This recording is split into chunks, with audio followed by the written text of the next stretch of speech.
cordial saludo. Un día más, con la gracia del Señor, nos disponemos a continuar el comentario del Catecismo de nuestra Madre la Iglesia. Pues bien, habría que añadir una cosa. La resurrección es obra del Padre, es obra también del Hijo, pero hay que añadir una cosa más, por medio del Espíritu Santo. Por medio del Espíritu Santo es resucitado Jesucristo. La glorificación y la resurrección de Cristo, pues bueno, es obra del Padre por medio del Espíritu Santo. El Espíritu ha estado presente en toda la vida de Jesús, desde la encarnación, cubriendo con su sombra a la Virgen María, de modo que lo que en ella había de nacer sería santo por ser Hijo de Dios. El Espíritu Santo desciende sobre Cristo en el bautismo, en el río Jordán, consagrándolo para la misión de predicar el reino de Dios. El Espíritu guía a Jesús al desierto y a Galilea. Así lo dice Marcos 1:12, que el Espíritu impulsó a Jesús al desierto. De modo que Jesús está lleno del Espíritu y con el poder del Espíritu hace milagros. Podríamos decir incluso que Cristo, en cuanto hombre, vive su filiación divina en el Espíritu Santo. Acordaros de ese texto tan maravilloso, ¿no? Lucas 10, 21, 22. En aquel momento se llenó Jesús del gozo del Espíritu Santo y dijo: Yo te bendigo, Padre, Señor de cielo y tierra, porque has ocultado estas cosas a sabios e inteligentes y se las has revelado a los pequeños. Sí, Padre, tal ha sido tu beneplácito. Todo me ha sido entregado por el Padre y nadie conoce al Padre sino el Hijo. ¿Y quién es el Padre sino el Hijo? Y aquel a quien se lo quiera revelar. Pues bien, si el Espíritu Santo ha estado tan unido, ¿no?, a la vida, a toda la vida de Cristo, a toda su vida, que hasta podemos llegar a decir esto que hemos dicho, que Jesús, como en cuanto hombre, vive su filiación divina en el Espíritu Santo, ¿no? Fijaros que dice este texto: lleno de gozo del Espíritu, Jesús dijo esto, ¿no?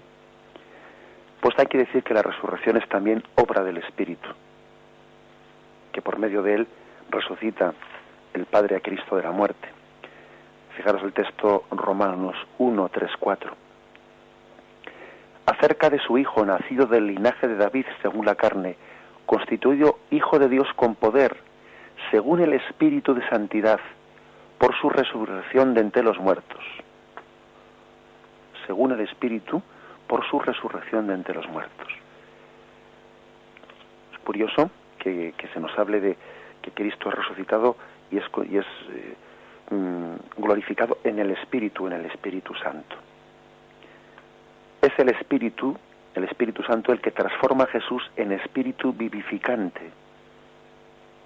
Es decir, Jesús también tenía una humanidad que, como humanidad que era, pues era de carne y hueso, y como de carne y hueso que era, pues era limitada a una humanidad, por muy perfectísima que fuese la humanidad de Jesús, pues estaba sometida a las limitaciones de todo lo creado, y la humanidad de Jesús, a diferencia de su naturaleza divina, era creada, por lo tanto era limitada.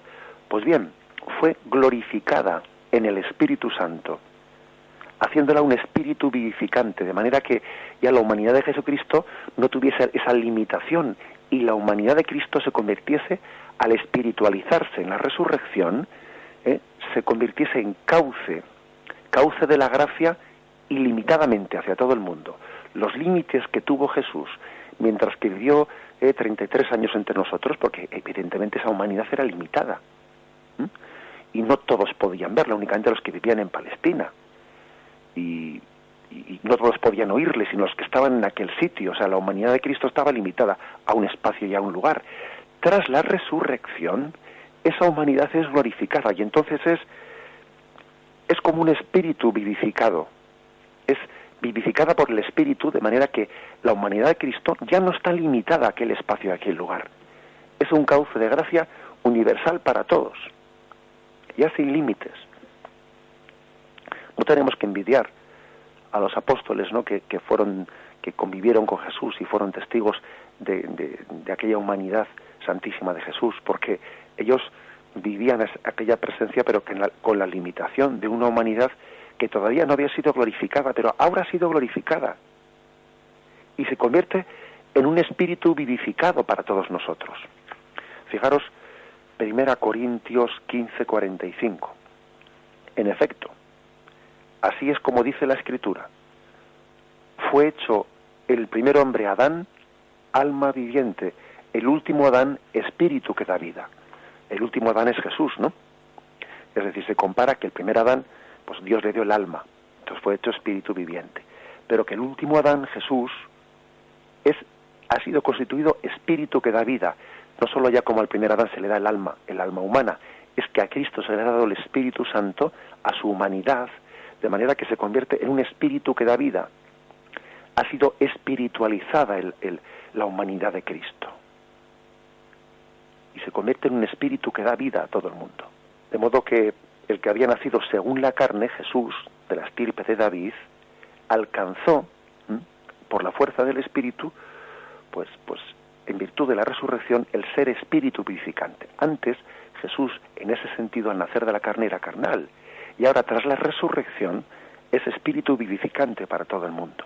Cristo había vivido en la encarnación, porque la encarnación, hacerse hombre, supone que uno se abaja, se está atando, tiene un abajamiento, una humillación, porque hacerse hombre limita. Nosotros eso no sé si nos damos cuenta, ¿no? Hacerse hombres, para Dios, es una humillación tremenda, porque el ser hombre limita la potencia de Dios. Limita porque el hombre es como si uno, no sé, permitidme este ejemplo, ¿no? Es como si uno pone un motor de un avión potentísimo, pero lo pone en una carrocería de un pequeño coche, no de un 600. Entonces, esa carrocería tan limitada, limita tremendamente la potencia del motor. Así ocurría también en la encarnación. Al encarnarse Dios en una humanidad, la de Jesucristo, por muy perfectísima que fuese aquella humanidad de Cristo, eso era un abajamiento, era una humillación para Dios, porque suponía como ocultarse la potencia de Dios, el poder de Dios en una humanidad limitada. Todo el mundo que pasaba por allí veía un hombre, sí, un hombre muy santo, pero veían un hombre, no veían más en Jesús. Y esa humillación, ese abajamiento, ahora, en la resurrección, el Espíritu Santo espiritualizó a aquel Jesús que había nacido de mujer y que había estado sujeto a la ley de la carne. Y es así como Jesús se convierte en espíritu vivificante.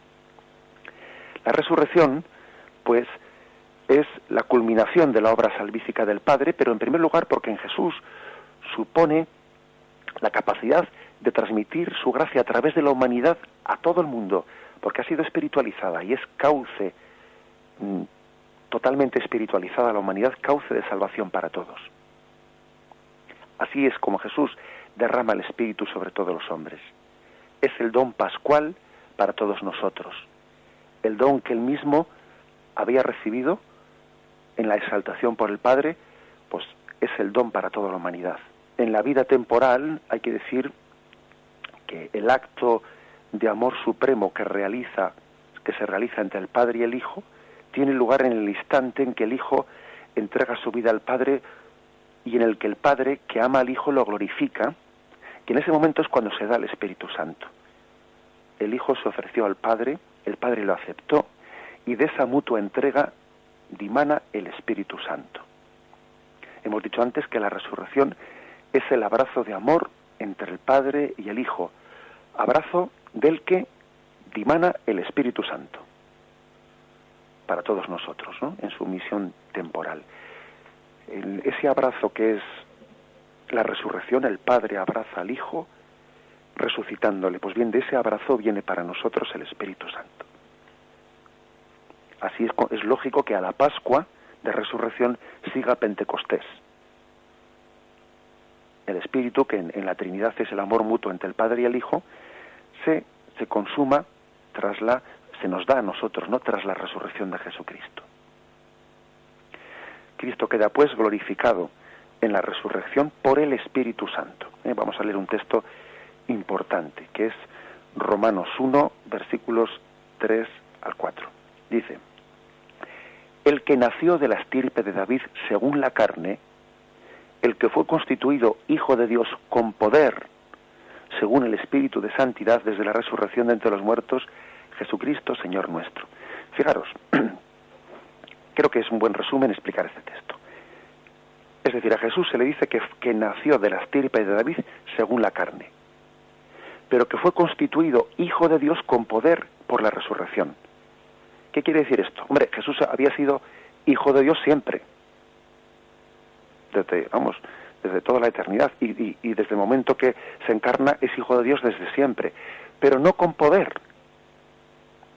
Sí, él, por supuesto que nunca dejó de tener el poder de Dios, y de hecho lo demostró haciendo milagros.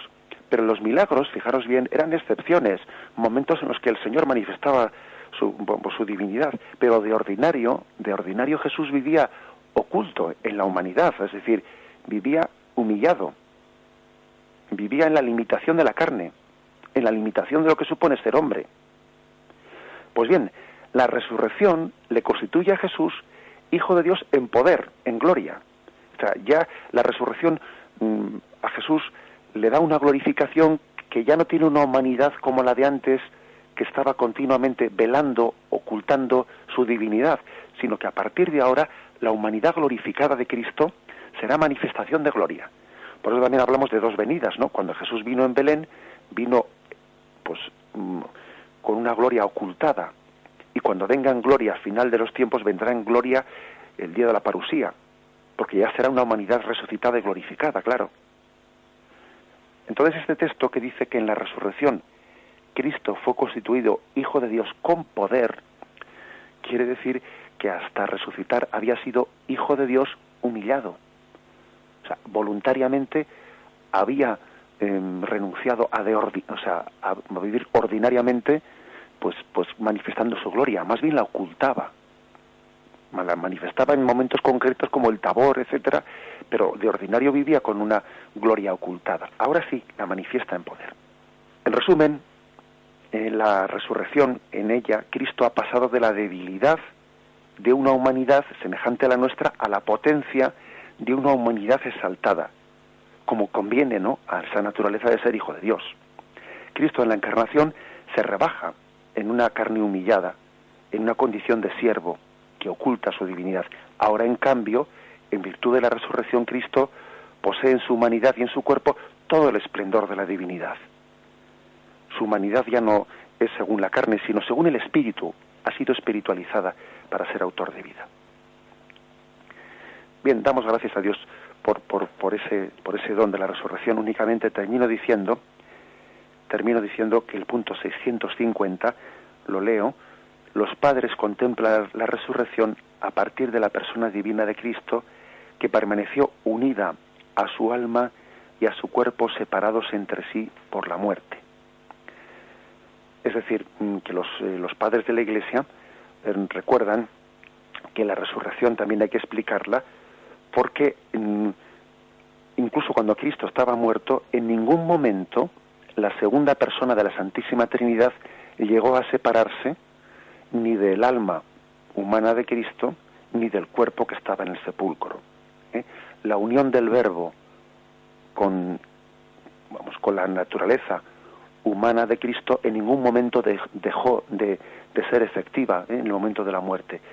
Y por eso, digamos, la resurrección tiene lugar desde esa misma unión, y que se llama unión hipostática, se dice, ¿no? La unión de la segunda persona de la Santísima Trinidad con la humanidad de Cristo. Estaba unida a ellos, y desde esa misma unión, alabado sea Jesucristo.